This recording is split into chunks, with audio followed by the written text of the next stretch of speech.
There's a quiet tragedy that unfolds in millions of lives, and most people don't even know it's happening to them. You wake up, you make decisions, you smile at the right moments, you say the right things, and somewhere along the way, you realize something unsettling. You've built an entire life that doesn't feel like yours.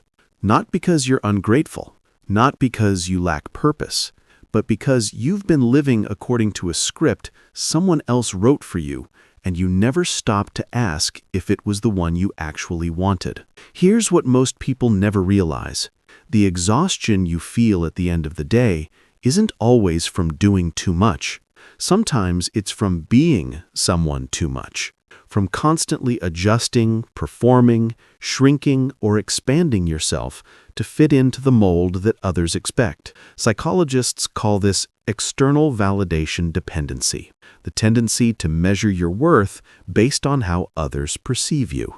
But let's call it what it really is: slowly disappearing into the expectations of everyone around you. And the strange thing, most of us don't even notice when it starts. It begins in childhood, in small moments, when you learned that being quiet earned you approval, when you discovered that certain achievements made people proud, when you figured out exactly what version of yourself made others comfortable. You became fluent in the language of other people's needs. But somewhere along the way, you forgot your own.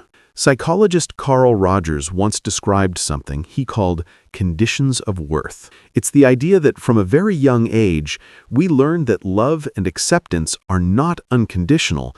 They come with requirements. Be polite, be successful, be agreeable, be less. And so we adapt. We shape ourselves around those conditions. We stop asking, "What do I want?" and start asking, "What will make them happy?" Studies in self-determination theory have found that people who live primarily to meet others' expectations report higher levels of anxiety, lower self-esteem, and a persistent feeling of emptiness, even when they're doing well by external standards. Because the truth is, you can achieve everything you were supposed to achieve and still feel hollow. You can check every box, receive every praise, and still go to bed wondering why none of it feels like enough. That hollowness isn't a flaw in you. It's a signal. It's your psyche whispering that the life you're living doesn't belong to you. Think about this for a moment. How many of your decisions are truly yours? How many were shaped by fear? Fear of disappointing someone, fear of being judged, fear of being left behind. There's a kind of loneliness that comes from being surrounded by people who only know the version of you that you've performed for them. A loneliness that lives in the gap between who you are and who you've pretended to be. And there's grief too. Grief for the paths you didn't take, for the words you swallowed, for the parts of yourself you buried so deep you forgot they existed. Maybe you chose a career because it would make your parents proud. Maybe you stayed silent when you wanted to speak. Maybe you became the person everyone needed you to be, and now you don't know who you are without their expectations. This is not weakness. This is survival.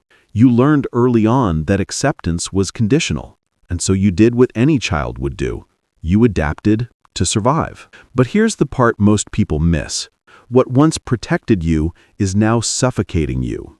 The Stoics had a phrase, amor fati, love of fate. It's the practice of embracing your own path, even when it's uncertain, even when others disapprove.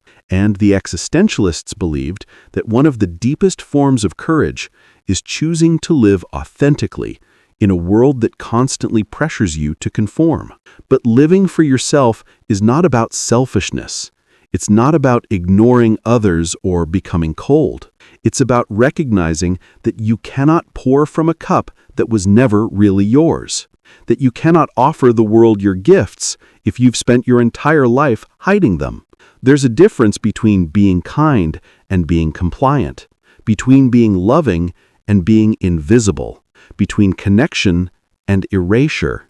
Living for yourself means honoring the fact that your existence is not a performance. It is not a negotiation. It is yours, entirely, unapologetically, irreversibly yours. Now, I won't pretend this is easy.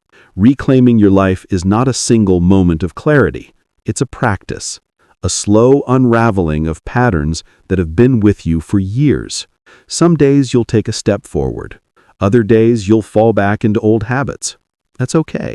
Healing is not linear. Neither is becoming yourself. And here's the uncomfortable truth. Not everyone will celebrate your transformation. Some people loved the version of you that made their lives easier. Some will feel threatened by your boundaries. Some will leave. But the people who stay, the ones who see you, truly see you, and still choose to remain, those are the relationships worth having. You are allowed to grieve who you used to be.